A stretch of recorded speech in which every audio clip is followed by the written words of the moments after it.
Hello മക്കളെ, എല്ലാവർക്കും നമ്മുടെ ക്ലാസ്സുകളിലേക്ക് വീണ്ടും സ്വാഗതം. ഇന്ന് നിങ്ങളെ മുന്നിൽ ഞങ്ങൾ എത്തിയിരിക്കുന്നത് സൊല്യൂഷൻ എന്ന് പറയുന്ന ഒരു ചാപ്റ്ററുമായിട്ട് ബന്ധപ്പെട്ടുള്ള കുറച്ച് കാര്യങ്ങൾ നിങ്ങളുമായിട്ട് ഷെയർ ചെയ്യാനാണ്. നിങ്ങൾക്കറിയാം, സൊല്യൂഷൻ എന്ന് പറയുന്ന സമയത്ത് അതിൽ കോളിഗേറ്റീവ് പ്രോപ്പർട്ടീസ് അല്ലെ ഭയങ്കര ബുദ്ധിമുട്ടുള്ള അല്ലെങ്കിൽ എപ്പോഴും പ്രോബ്ലംസ് ചോദിച്ചുകൊണ്ടിരിക്കുന്ന ഒരു ഏരിയ ആണ്. അപ്പം ഇന്നത്തെ ക്ലാസ്സിൽ നമ്മൾ ഡിസ്കസ് ചെയ്യാൻ പോകുന്നത് ഈ കൊളിഗേറ്റീവ് പ്രോപ്പർട്ടീസിന് ഇതുവരെ ചോദിച്ചിട്ടുള്ള എല്ലാ ടൈപ്പ് ഓഫ് പ്രോബ്ലംസും നിങ്ങളുടെ മുന്നിൽ എത്തിക്കുക എന്നുള്ളതാണ്. അപ്പം നിങ്ങൾക്ക് ഏകദേശം ഒരു ഐഡിയ കിട്ടും എന്തൊക്കെ പഠിക്കണം, അല്ലെങ്കിൽ എങ്ങനെയാണ് നമ്മൾ ഒരു പ്രോബ്ലം വന്നാൽ അപ്രോച്ച് ചെയ്യേണ്ടത്. അങ്ങനെ ബേസിക് ആയിട്ടുള്ള എല്ലാ കാര്യങ്ങളും എന്ത് ചെയ്യും ഇന്നത്തെ ക്ലാസ്സോട് കൂടി നിങ്ങൾക്ക് സെറ്റ് ആവും. ഓക്കെ, അപ്പം അങ്ങനെയാണ് നമുക്ക് തുടങ്ങിയാലോ ക്ലാസ്.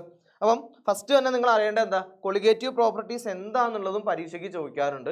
ലിസ്റ്റ് ഔട്ട് ചെയ്ത് എഴുതാനും എന്ത് ചെയ്യാറുണ്ട്, പരീക്ഷയ്ക്ക് ചോദിക്കാറുണ്ട്. അപ്പോൾ എന്താണ് കൊളിഗേറ്റീവ് പ്രോപ്പർട്ടി എന്ന് പറഞ്ഞാൽ the properties which depend only on the relative number of solute particles and not their nature. അപ്പോൾ ശ്രദ്ധിക്കേണ്ട കാര്യം എന്താ, സൊല്യൂട്ട് പാർട്ടിക്കിളിനെ മാത്രമേ എന്ത് ചെയ്യുള്ളൂ, കൊളിഗേറ്റീവ് പ്രോപ്പർട്ടീസ് ഡിപ്പെൻഡ് ചെയ്യുള്ളൂ. എന്തിനെ ഡിപ്പെൻഡ് ചെയ്യൂല, നേച്ചറിനെ ഡിപ്പെൻഡ് ചെയ്യൂല. ഒരു മാർക്കിന്റെ ചോദ്യമാണ്, നോട്ട് ചെയ്ത് വെച്ചോ. ഇനി ഇമ്പോർട്ടൻ്റ് ആയിട്ടുള്ള കൊളിഗേറ്റീവ് പ്രോപ്പർട്ടീസ് ഏതൊക്കെയാണ്, അത് ലിസ്റ്റ് ഔട്ട് ചെയ്യാനും പരീക്ഷയ്ക്ക് ചോദിക്കാറുണ്ട്. അപ്പോൾ നിങ്ങൾ ഏതൊക്കെ എഴുതണം, ഫസ്റ്റ് നിങ്ങൾ എഴുതേണ്ടത് relative lowering of vapour pressure. ഇവിടെ ശ്രദ്ധിക്കണം, ഈ റിലേറ്റീവ് ലോവറിങ് അങ്ങനത്തെ വേർഡ്സ് ഉണ്ടല്ലോ, കീ വേർഡ്സ്, അതൊന്നും മാറിപ്പോവരുത്. അപ്പോൾ പഠിക്കുമ്പം ശ്രദ്ധിച്ച് തന്നെ പഠിക്കാൻ വേണ്ടി നോക്കുക. Relative lowering of vapour pressure ഒന്നാമത്തത്. രണ്ടാമത്തതോ എലിവേഷൻ ഓഫ് ബോയിലിംഗ് പോയിന്റ്. ഈ എലിവേഷൻ എന്ന് പറയുന്ന ആ ഒരു ടേം ഉണ്ടല്ലോ, അത് കറക്റ്റായിട്ട് നമ്മളെ കയ്യിൽ എപ്പോഴും ഉണ്ടായിരിക്കണം. അതേപോലെ ഡിപ്രഷൻ ഓഫ് ഫ്രീസിംഗ് പോയിന്റ് അല്ലെ, ഡിപ്രഷൻ നമ്മൾ കേട്ടിട്ടുണ്ടാവും അല്ലെ, depression of freezing point. Finally osmotic pressure. അപ്പോൾ ഏതൊക്കെയാണ് ലിസ്റ്റ് ഔട്ട് ചെയ്യാൻ പറഞ്ഞാൽ നിങ്ങൾക്ക് എന്ത് ചെയ്യാം, ഈ 4 പ്രോപ്പർട്ടീസ് എഴുതി വെക്കാം. അപ്പോൾ നമ്മൾ ഇന്നത്തെ ക്ലാസ് എന്ന് പറയുന്നത് ഇതെന്താണെന്ന് പറയുന്നതല്ല, ഇത് വെച്ചുള്ള പ്രോബ്ലംസ് എങ്ങനെയാണ് വരിക, അല്ലെങ്കിൽ ചോദിച്ചിട്ടുള്ള പ്രോബ്ലംസ് വന്നാൽ എങ്ങനെയാണ് നമ്മൾ അപ്രോച്ച് ചെയ്യേണ്ടത്, അങ്ങനത്തെ കാര്യങ്ങളാണ് എന്ത് ചെയ്യുന്നത് ഇന്നത്തെ ഒരു സെഷനിൽ നമ്മൾ ഇൻക്ലൂഡ് ചെയ്തിട്ടുള്ളത്. അപ്പോൾ നമ്മൾ അതിലേക്ക് പോകുന്നതിന് മുന്നേ നിങ്ങൾ എളുപ്പത്തിന് നോക്കിക്കേ, 4 ഇമ്പോർട്ടൻ്റ് ആയിട്ടുള്ള പ്രോപ്പർട്ടീസും അതിൻ്റെ ഇക്വേഷൻസും ഇവിടെ എഴുതി വെച്ചിട്ടുണ്ട്. നിങ്ങൾക്ക് ഈ ഇക്വേഷൻസ് എന്ത് ചെയ്യാം, പഠിച്ച് സെറ്റ് ആക്കിയിട്ട് എന്ത് ചെയ്യാം, പ്രോബ്ലംസ് നമുക്ക് ചെയ്യാൻ വേണ്ടിയിട്ട് തുടങ്ങാം. അപ്പോൾ ഇവിടെ നമ്മളെ എളുപ്പത്തിന് വേണ്ടിയിട്ട് ഇനി ഞാൻ പറയുന്ന ചോദ്യങ്ങളിലൊക്കെ ഈ WB എന്ന് പറയുന്നത് എന്താണ്, സൊല്യൂട്ടിൻ്റെ വെയിറ്റ് ആയിട്ട് അല്ലെങ്കിൽ മാസ് ആയിട്ടാണ് എടുക്കുന്നത്. ഇവിടെ A എന്ന് പറഞ്ഞ് ഞാൻ എന്തെങ്കിലും എഴുതുന്നുണ്ടെങ്കിൽ അതെന്താണ്, സോൾവൻറ്റുമായിട്ട് റിലേറ്റ് ചെയ്തിട്ടാണ് വരിക. വെയിറ്റ് ഓഫ് സോൾവൻറ്റ് അല്ലെങ്കിൽ മോളിക്കുലാർ മാസ് ഓഫ് സോൾവൻറ്റ്. അപ്പം A എന്ന് പറയുന്ന ആളെ കണ്ടിട്ടുണ്ടെങ്കിൽ നിങ്ങൾ ഉറപ്പിച്ചോ അതെന്താണ്, സോൾവൻറ്റുമായിട്ട് റിലേറ്റ് ചെയ്തിട്ടുള്ളതാണ്. B എന്ന് പറയുന്നത് എന്താണ്, സൊല്യൂട്ടുമായിട്ട് റിലേറ്റ് ചെയ്തിട്ടാണ്. അപ്പോൾ നിങ്ങൾ ചിലപ്പോൾ 1ഉം 2ഉം ഒക്കെ വെച്ചിട്ടായിരിക്കും പഠിച്ചിട്ടുണ്ടാവുക. നിങ്ങളിഷ്ടമാണ്, ഏത് രീതിക്ക് വേണമെങ്കിലും എടുക്കാം. പ്രോബ്ലംസ് നമ്മൾ സ്റ്റാർട്ട് ചെയ്യാം. ഒന്നാമത്തെ ചോദ്യം ഒന്ന് വായിച്ച് നോക്കിയാൽ ആദ്യം എന്താണ്, an aqueous dilute solution of a non volatile solute boils at 373.052 Kelvin. Find the freezing point of the solution for water. KB തന്നിട്ടുണ്ട്, KF തന്നിട്ടുണ്ട്, നോർമൽ ബോയിലിംഗ് പോയിന്റ് ഓഫ് വാട്ടറും ഫ്രീസിംഗ് പോയിന്റും തന്നിട്ടുണ്ട്. അപ്പോൾ നമ്മൾ ആദ്യത്തെ പരിപാടി എന്താണെന്ന് വെച്ചാൽ, തന്ന ചോദ്യത്തിൻ്റെ അകത്തുനിന്ന് എന്തൊക്കെയാണ് നമുക്ക് തന്നിട്ടുള്ളത്, എന്താണ് കണ്ടുപിടിക്കേണ്ടത്, ഇതാണ് നിങ്ങൾ ആദ്യം ചെയ്യേണ്ടത്. അല്ലാതെ ചോദ്യം വായിച്ച് നമ്മൾ ഏതെങ്കിലും ഇക്വേഷൻ ഉപയോഗിക്കുകയല്ല, തന്ന സാധനങ്ങളൊക്കെ എന്ത് ചെയ്യുക, കറക്റ്റ് ആക്കിയിട്ട് എഴുതുക. അപ്പോൾ ഞാനിവിടെ ഓൾറെഡി എഴുതിയിട്ടുണ്ട്. എന്താണ് ഈ ഒരു കെൽവിൻ ടെമ്പറേച്ചർ എന്ന് പറയുന്നത്, എന്താണ് അതിൻ്റെ TB ആണ് തന്നിട്ടുള്ളത്. നിങ്ങൾക്ക് ഈ ചോദ്യം വായിച്ചു കഴിഞ്ഞാൽ തന്നെ ഇവിടെ നിന്ന് മനസ്സിലാവും.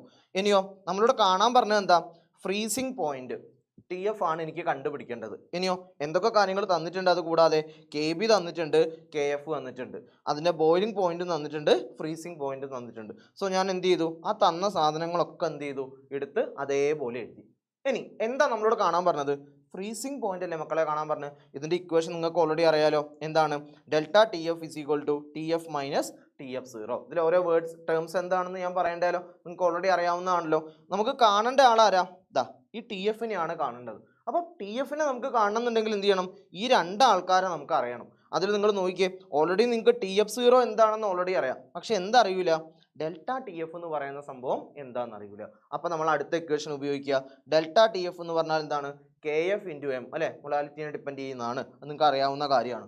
ഇതേപോലെ നിങ്ങളിവിടെ നോക്കിയേ, ഇനി നിങ്ങൾ ചോദ്യത്തിൽ നോക്കിയേ, നമുക്ക് TB തന്നിട്ടില്ലടാ, TB തന്നിട്ടില്ലേ. സോ നിങ്ങൾക്ക് ഈ ഒരു equation ഉപയോഗിച്ചൂടെ, delta TB = KB × M. അപ്പോൾ നോക്ക്, ക്വസ്റ്റ്യനിൽ തന്നിട്ടുള്ള ഈ 2 ആൾക്കാർ എന്തിനാണ്, നമ്മൾ ഇവിടുന്ന് എമ്മിൻ്റെ വാല്യൂ പ്രോപ്പറായിട്ട് കണ്ടുപിടിച്ച് അത് ഇവിടെ സബ്സ്റ്റിറ്റ്യൂട്ട് ചെയ്താൽ നമുക്ക് എന്ത് കിട്ടും, കറക്റ്റായിട്ട് എന്ത് ചെയ്യാം, ഈ പറഞ്ഞിരിക്കുന്ന ഇക്വേഷനിലേക്ക് പോകാൻ പറ്റും. അതിന് വേണ്ടിയിട്ടാണ് എന്ത് ചെയ്തത്, ആ രണ്ട് വാല്യൂസ് അവിടെ പ്രോപ്പറായിട്ട് തന്നിട്ടുള്ളത്. സോ ഈ ഒരു ഇക്വേഷൻ ഉപയോഗിച്ച് നിങ്ങൾക്ക് എന്ത് ചെയ്യാം, എമ്മിൻ്റെ വാല്യൂ കണ്ടുപിടിക്കാമല്ലോ.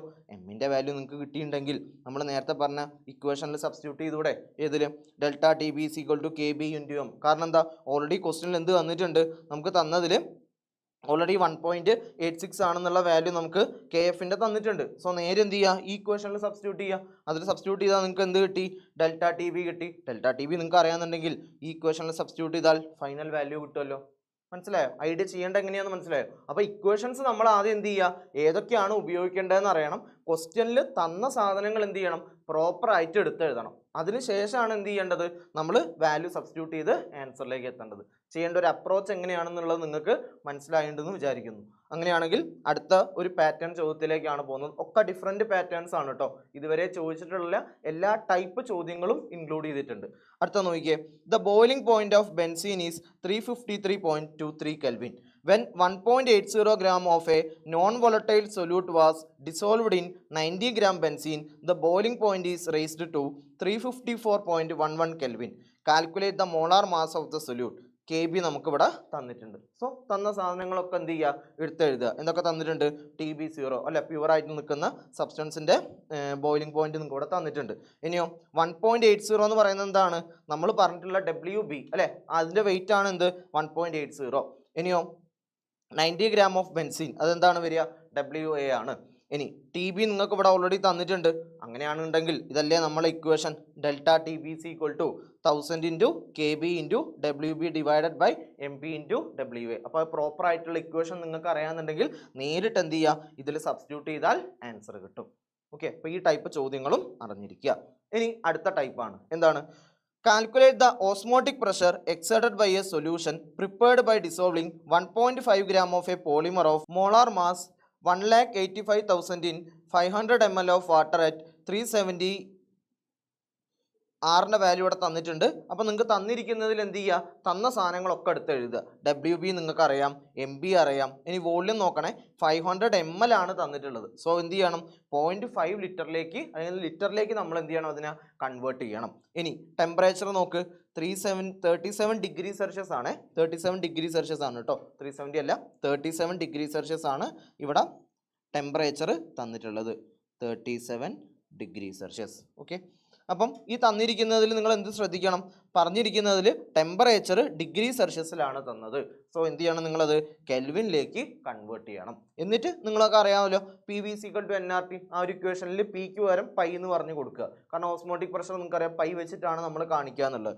ഇതിൽ N/V എന്ന് പറഞ്ഞു കഴിഞ്ഞാൽ നിങ്ങൾ പഠിച്ച മൊളാലിറ്റിയുടെ ടൈമാണ് അല്ലേ. അപ്പോൾ അങ്ങനെയാണെന്നുണ്ടെങ്കിൽ അവിടെ ഇക്വേഷൻ നമ്മൾ എഴുതി നേരെ സബ്സ്റ്റിറ്റ്യൂട്ട് ചെയ്താൽ ആൻസർ കിട്ടും. അപ്പോൾ മെജോറിറ്റി നമുക്ക് നേരിട്ട് എന്ത് ചെയ്യും, വാല്യൂസ് തന്ന് സബ്സ്റ്റിറ്റ്യൂട്ട് ചെയ്യാനേ ഉള്ളൂ. പക്ഷേ എന്തൊക്കെയാണ് തന്നത് എന്നുള്ളത് എന്ത് ചെയ്യണം, നിങ്ങൾക്ക് പ്രോപ്പറായിട്ട് മനസ്സിലാക്കാൻ പറ്റണം. ഓക്കെ, അങ്ങനെയാണെങ്കിൽ അടുത്ത ചോദ്യത്തിലേക്ക് പോവാണ്. വായിച്ചു നോക്ക്. 200 centimeter cube of aqueous solution of a protein contain 1.26 gram of protein. The osmotic pressure of the solution at 300 Kelvin is found to be 8.3 into 10⁻²bar. Calculate the molar mass of protein. അപ്പോൾ ഇവിടെ എന്തൊക്കെ സാധനങ്ങൾ തന്നിട്ടുണ്ട്, volume നമ്മൾ എന്ത് ചെയ്യണം, 200 centimeter cube ആണ്, ലിറ്ററിലേക്ക് മാറ്റണം. WB എത്രയാണ്, 1.26 ആണ്. ടെമ്പറേച്ചർ എത്രയാണ്, 300 Kelvin ആണ്. ഇനി ഈ 8.3 into 10⁻² എന്ന് പറയുന്നത് എന്താണ്, നമുക്ക് തന്നിട്ടുള്ള ഓസ്മോട്ടിക് പ്രഷറാണ്. അപ്പോൾ നമുക്ക് നേരത്തെ ഉപയോഗിച്ച അതേ ഇക്വേഷൻ ഉപയോഗിച്ചാൽ മതിയല്ലോ. അവിടെ നമ്മൾ ഓസ്മോട്ടിക് പ്രഷറിന് പകരം ഇവിടെ എന്ത് ചെയ്യണം, മോളിക്കുലാർ മാസ് ആണ് ചോദിച്ചിട്ടുള്ളത്. സോ ഇക്വേഷൻ റീഅറേഞ്ച് ചെയ്താൽ നിങ്ങൾക്ക് എളുപ്പത്തിൽ ചെയ്യാൻ പറ്റും. അടുത്ത സെറ്റിലേക്ക് പോകുന്നു. The vapour pressure of pure benzene at certain temperature is 0.850 bar. A non-volatile, non-electrolyte solid weighing 0.5 gram when added to 39 gram of benzene, vapor pressure becomes 0.845 bar. What is the molar mass of solid substance? അപ്പോൾ എന്തൊക്കെയാണ് നമുക്ക് തന്നിട്ടുള്ളത് എന്നുള്ളത് ആദ്യം നോക്കാം. Pure സോൾവെൻറ്റിൻ്റെ ആയതുകൊണ്ട് PA0 ഞാൻ എത്ര എടുത്തു, ഈ തന്നിരിക്കുന്ന ഫസ്റ്റ് വാല്യൂ എടുത്തു. ഇനിയോ 0.5 gram എന്ന് പറയുന്നത് എന്താണ്, WB ആണ്. WA ആണ് എന്ത്, 39 gram എന്ന് പറയുന്നത്. വേപ്പർ പ്രഷർ ഇത് ചേർത്തപ്പോൾ എത്രയായി മാറിയിട്ടുണ്ട്, 0.845 ആയിട്ട് മാറിയിട്ടുണ്ട്. അങ്ങനെയാണെങ്കിൽ ഇതാ ഈ ഇക്വേഷൻ നിങ്ങൾക്ക് ഓർമ്മ ഉണ്ടല്ലോ, delta B/T PA0 equal to WB MA by MB into WA. ആ ഇക്വേഷൻ അപ്പോൾ ഞാൻ തൊട്ട് മുന്നേ കാണിച്ചെന്ന ആ ഷീറ്റിൻ്റെ അകത്തുള്ള ഇക്വേഷൻസ് അറിഞ്ഞാലേ നിങ്ങൾക്കിത് പ്രോപ്പറായിട്ട് സോൾവ് ചെയ്യാൻ പറ്റുള്ളൂ. ഇവിടെ ഡെൽറ്റ പി നേരിട്ട് നമുക്ക് തന്നിട്ടില്ല, പക്ഷേ PAയും PA0യും നമുക്കറിയാം. അങ്ങനെയാണെന്നുണ്ടെങ്കിൽ എന്ത് ചെയ്യാം, നിങ്ങൾക്ക് ഇവിടെ ഇക്വേഷൻ സബ്സ്റ്റിറ്റ്യൂട്ട് ചെയ്യാലോ, പ്രോപ്പറായിട്ട് ആൻസറിലേക്ക് എത്താലോ, ബുദ്ധിമുട്ടില്ലല്ലോ. അപ്പോൾ ഇക്വേഷൻസ് അറിഞ്ഞാൽ മാത്രമേ എന്ത് ചെയ്യുള്ളൂ, നമുക്ക് ഇങ്ങനത്തെ കൊളിഗേറ്റീവ് പ്രോപ്പർട്ടീസ് എന്നുള്ള പ്രോബ്ലംസ് പ്രോപ്പറായിട്ട് അഡ്രസ്സ് ചെയ്യാൻ പറ്റുള്ളൂ. അങ്ങനെയാണെന്നുണ്ടെങ്കിൽ അടുത്ത ചോദ്യത്തിലേക്ക് പോകുന്നു. 1 gram of a non-electrolyte solute dissolved in 50 gram of benzene lowered from the freezing point of benzene by 0.40 Kelvin. The freezing point of depression constant of benzene is 5.12 Kelvin kilogram per mole. Find the molar mass of solute. അപ്പോൾ ഇവിടെ എന്തൊക്കെ തന്നിട്ടുണ്ട്, നമുക്ക് WB തന്നിട്ടുണ്ട് അല്ലേ, അതേപോലെ WAയും തന്നിട്ടുണ്ട്, delta TF അറിയാം, KF അറിയാം. നമ്മളോട് ചോദിച്ചത് എന്താണ്, എത്രയാണ് അതിൻ്റെ മോളാർ മാസ് എന്നാണ് ചോദിച്ചത്. സോ എന്ത് ചെയ്യുക, ഇവിടെ നമ്മൾ നേരത്തെ ഉപയോഗിച്ച അതേ ഇക്വേഷൻ തന്നെ ഉപയോഗിച്ച് കഴിഞ്ഞാൽ നിങ്ങൾക്ക് ഇവിടെ പ്രോപ്പറായിട്ടുള്ള answer MB is equal to എന്ന് പറഞ്ഞ് പ്രോപ്പറായിട്ട് ജസ്റ്റ് റീഅറേഞ്ച് ചെയ്യേ വേണ്ടു. അത് റീഅറേഞ്ച് ചെയ്താൽ നിങ്ങൾക്ക് എന്ത് ചെയ്യാം, MB എന്ന് പറയുന്നതിൻ്റെ വാല്യൂ പ്രോപ്പറായിട്ട് കിട്ടും. സോ ആ കാര്യങ്ങളും ക്ലിയർ ആയി എന്ന് വിചാരിക്കുന്നു. അടുത്ത നോക്കിയേ, വേറൊരു ടൈപ്പ് ചോദ്യം. A solution contain 15 gram urea per liter of a solution in water has same osmotic pressure as a solution of glucose in water. Calculate the mass of glucose present in 1 liter of its solution. ചോദ്യം ശ്രദ്ധിച്ച് വായിക്കണം. ഇവിടെ എന്ത് പറഞ്ഞിട്ടുണ്ട്, തന്നിരിക്കുന്നത് രണ്ടും എന്താണ്, same osmotic pressure ആണെന്ന് പറഞ്ഞിട്ടുണ്ട്. അപ്പോൾ ഓസ്മോട്ടിക് പ്രഷർ രണ്ടും സെയിം ആണെന്നുണ്ടെങ്കിൽ അവിടെ എന്നിൻ്റെ വാല്യൂസും എന്തായിരിക്കും, സെയിം ആയിരിക്കും. അങ്ങനെയാണെങ്കിൽ നമുക്കിതാ ഈ ഒരു ഇക്വേഷൻ ഉപയോഗിക്കാം. എന്താണ്, W1 by M1 equal to W2 by M2. ആദ്യം തന്ന ആൾക്കൊക്കെ നിങ്ങൾ എന്ത് ചെയ്യുക, W1ഉം M1ഉം കൊടുക്കുക. അതിവിടെ ഓൾറെഡി ഉണ്ടല്ലോ, 15 gram യൂറിയ, അതിൻ്റെ മോളിക്കുലാർ മാസ് ഉണ്ട്. ഇനി നമ്മളോട് ചോദിച്ചത് എന്താണ്, ഗ്ലൂക്കോസിൻ്റെ മോളിക്കുലാർ മാസ് ഉണ്ട്, അതിൻ്റെ വെയിറ്റ് ആണ് നമ്മളോട് കാണാൻ പറഞ്ഞത്. അപ്പോൾ ഈ ഇക്വേഷൻ നിങ്ങൾക്ക് ഉപയോഗിച്ച് കഴിഞ്ഞാൽ എളുപ്പത്തിൽ ആൻസറിൽ എത്താലോ. അപ്പോൾ ഇതൊക്കെ ഓരോ ടൈപ്പ് ചോദ്യങ്ങളാണ്. അപ്പോൾ നിങ്ങൾ പ്രോപ്പറായിട്ട് എന്ത് ചെയ്യുക, ചെയ്ത് പഠിക്കണം, വെറുതെ കണ്ടു പോകരുത്. ഇക്വേഷൻ എഴുതി ചെയ്ത് നോക്കുക കിട്ടുന്നുണ്ടോ എന്നുള്ളത്. ഓക്കെ, അങ്ങനെയാണെന്നുണ്ടെങ്കിൽ ഏറ്റവും എളുപ്പമുള്ള ഒരു ചോദ്യമാണ് അടുത്തത്. എന്താണ്, calculate the depression in freezing point of A 0.2 molar solution if KF four water is 1.86 kelvin kilogram mole. അല്ലേ, ഇവിടെ കാണാൻ പറഞ്ഞത് എന്താണ്, ഡെൽറ്റ TF ആണ് കാണാൻ പറഞ്ഞത്. എന്തൊക്കെ തന്നിട്ടുണ്ട്, KF തന്നിട്ടുണ്ട്, നേരിട്ട് അതിൽ കൊടുത്താൽ മതി, വേറെ അതിൽ ബുദ്ധിമുട്ടൊന്നുമില്ല. അപ്പം ഇക്വേഷൻസ് നമുക്ക് എന്ത് ചെയ്യണം, പ്രോപ്പറായിട്ട് അറിഞ്ഞിരിക്കണം, എന്നാൽ മാത്രമേ എന്ത് ചെയ്യാൻ പറ്റുള്ളൂ, ഈ ടൈപ്പ് ചോദ്യങ്ങൾ നമുക്ക് ചെയ്യാൻ പറ്റുള്ളൂ. അങ്ങനെയാണെങ്കിൽ നമ്മളെ സെഷനിലെ ലാസ്റ്റ് ക്വസ്റ്റ്യൻ ആണ്, വായിച്ച് നോക്ക്. 18 gram of glucose C6H12O6 dissolved in 1 kilogram of water in a scoopine.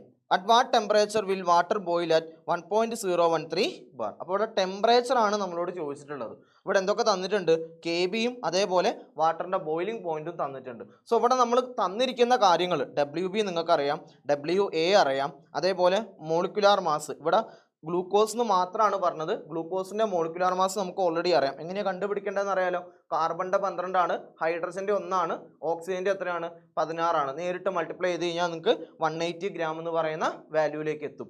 ഇനി നമുക്കിവിടെ കണ്ടുപിടിക്കേണ്ട സംഭവം എന്താ, TB ആണ് കണ്ടുപിടിക്കേണ്ടത്. പക്ഷെ TB കണ്ടുപിടിക്കണം എന്നുണ്ടെങ്കിൽ എന്ത് ചെയ്യണം, നിങ്ങൾക്ക് ഡെൽറ്റ TB അറിയണം. അപ്പോൾ അത് ആദ്യം കണ്ടുപിടിക്കണം. അതിനുള്ള ഇക്വേഷൻ നിങ്ങൾക്ക് ഓൾറെഡി അറിയാലോ, ഈ ഇക്വേഷനിൽ കൊടുത്തു കഴിഞ്ഞാൽ നിങ്ങൾക്ക് ഈ ഒരു വാല്യൂ കിട്ടും. സെറ്റല്ലേ, അപ്പോൾ അങ്ങനെയാണെന്നുണ്ടെങ്കിൽ പിന്നെ നിങ്ങൾക്ക് അറിയാം ഡെൽറ്റ TB എന്ന് പറഞ്ഞാൽ എന്താണ്, TB മൈനസ് TB0 ആണ്. ആ വാല്യൂ പ്രോപ്പറായിട്ട് ഇവിടെ സബ്സ്റ്റിറ്റ്യൂട്ട് ചെയ്ത് കഴിഞ്ഞാൽ നിങ്ങൾക്ക് എന്ത് കിട്ടും, TBയുടെ വാല്യൂ കിട്ടും. അങ്ങനെയാണെന്നുണ്ടെങ്കിൽ നിങ്ങൾക്ക് ഇവിടെ ആൻസർ ചെയ്യാലോ. സോ ഇതാണ് നമ്മൾ ഇന്നത്തെ സെഷൻ. അപ്പം ഇത്രയും കാര്യങ്ങൾ നിങ്ങൾക്ക് ക്ലിയർ ആയിട്ടുണ്ടെന്ന് വിചാരിക്കുന്നു.